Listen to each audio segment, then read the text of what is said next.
I and my siblings grew up in poverty. Being the strategist that I am, I came up with a plan. I would be the one child who didn't need anything from my parents. As the oldest daughter, I helped take care of my siblings. And I did my homework and chores without being asked. I was determined not to be a burden so my parents could focus on more important things. I was also hoping that being independent and helping around the house would get me the attention I so desperately wanted. It didn't work. My strategy led my parents to believe that I was shy, but I wasn't. I just didn't think there was enough value in my life to deserve their attention. Certainly, neither my parents nor anyone else for that matter cared about what I had to say or think. I was pretty sure no one even noticed me. The day my father pushed me aside to hold my younger sister convinced me that he didn't love me as much. Unworthy, unloved, unimportant. That's how I felt growing up. And Satan worked hard to cement these lies into my belief system. My parents divorced when I was 15, and I ended up with an even larger parenting role for my younger sisters. We lived in a town full of crime, drugs, and violence, and I had to learn how to survive fast. So I came up with another strategy. I would protect myself by hanging out and becoming friends with the people who did those things. Those people soon became my family. We all came from similar situations, so I never had to feel bad about not having food or wearing a coat inside the house because there wasn't any heat. I felt accepted. I had found the attention I had longed for my whole life. Since I was often home alone, my new family came to my house, and they taught me how to sell drugs and make money. They also taught me how to carry myself on the streets. When I got a car, I discovered that my friends needed me even more, and that felt good. Maybe if they needed me, they wouldn't leave me. And then I met a boy, and I was flattered that he wanted to be with me all the time. The attention made me feel even better about myself. But the relationship quickly became abusive, verbally, mentally, and physically. He was lacing his joints with crack and often became violent. He would hit me or push me out of the car on dark roads in the middle of nowhere. Sometimes he would drive to the projects, lock me inside the car, and have other addicts watch me while he went into someone's apartment to get high. Eventually, my mom told me I had to break up with him or move out. Of course, I picked my boyfriend. As far as I knew, she just wanted me there to babysit so she could go out to the bars. I didn't believe she cared about me at all. A phone call one night cemented this belief in me. I was home, babysitting, when a man called the house, looking for my mom. I told him that she was out with her friend. He asked my name, and when I told him, his response was, "Oh, you're the babysitter."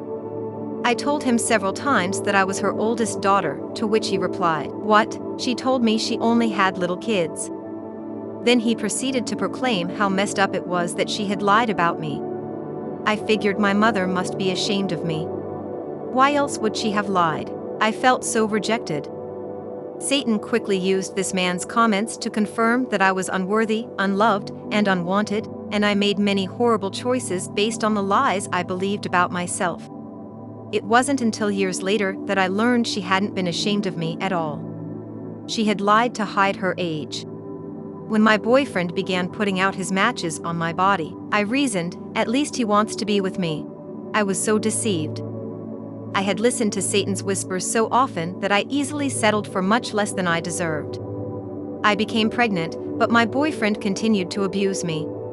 That's when I finally drew a line in the sand.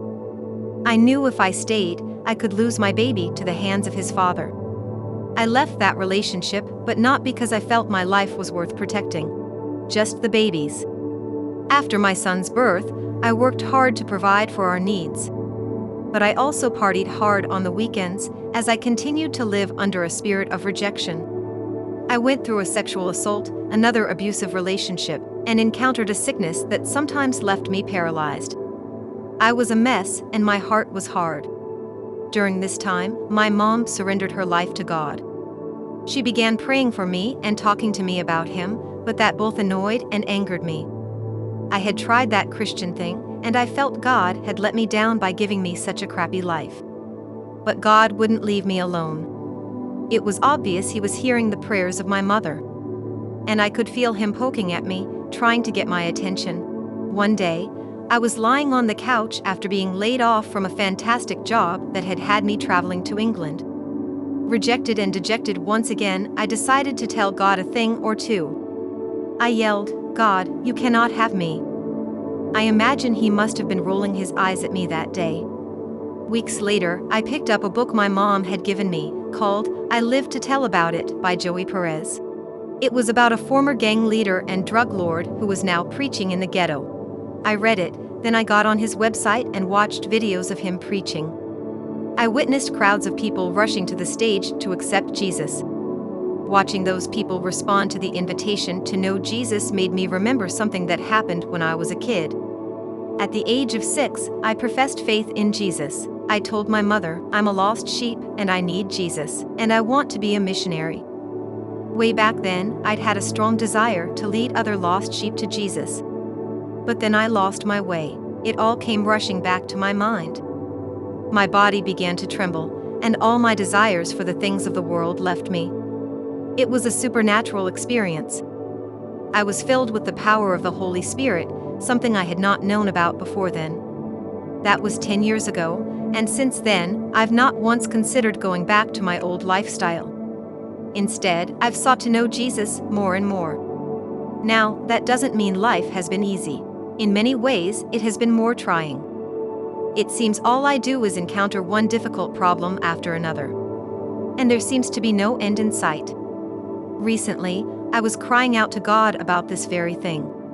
Between sobs, I asked God, "Why do I have to live this way? Why does it seem like every time I get close to something good, I get pulled back into a situation that hurts more than the last one?" As I wept, the Lord began to show me all the ways He had used my trials to increase my strength and confidence.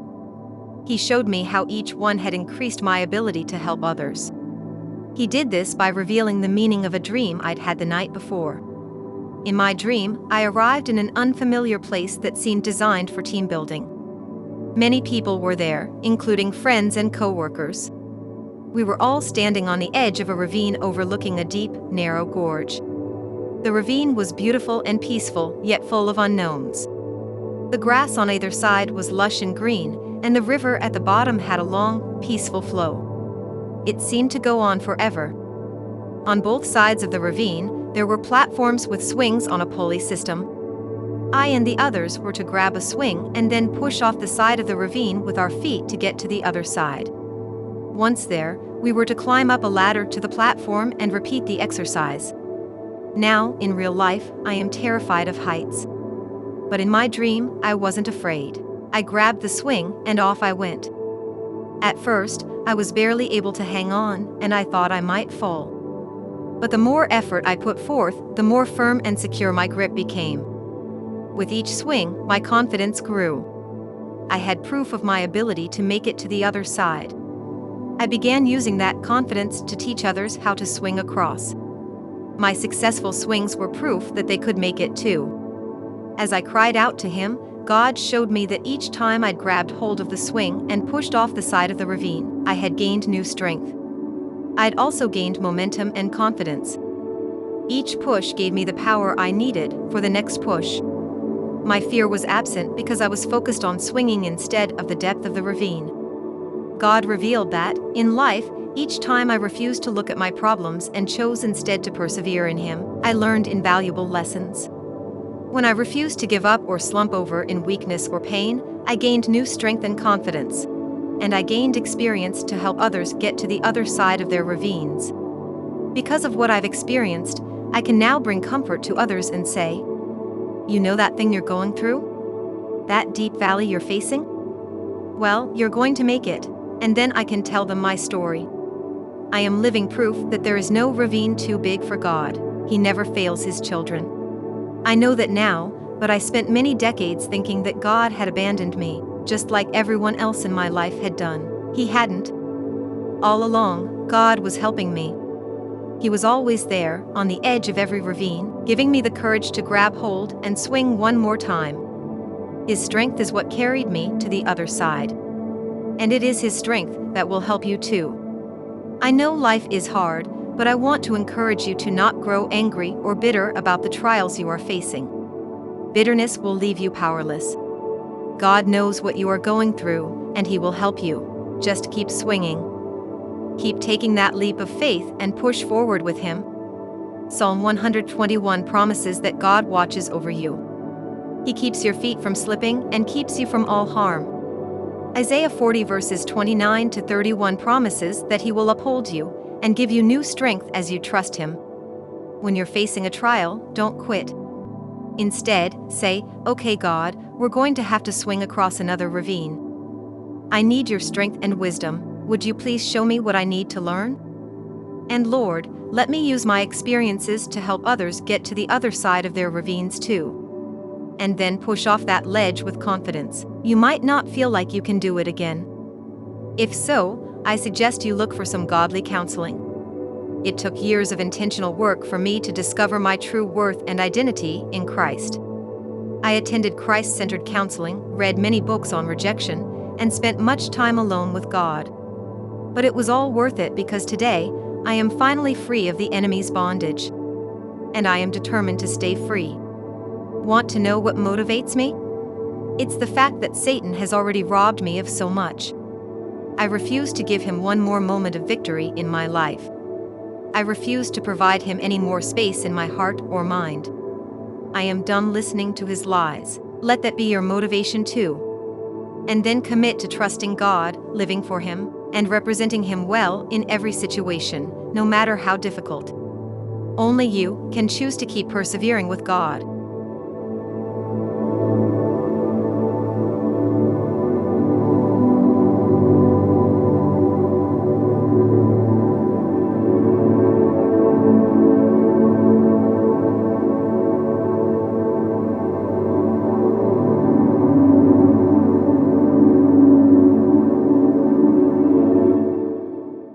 Are you an inmate in prison who needs encouragement?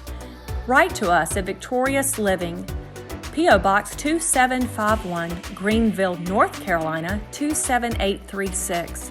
Thank you for listening to Victorious Living Storytime.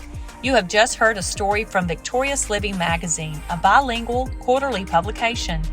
To view Victorious Living Magazine in its entirety, please have your chaplain contact us at 352-478-2098 or through our website, vlmag.org. We are happy to provide bulk copies free of charge with or without staples. God bless you.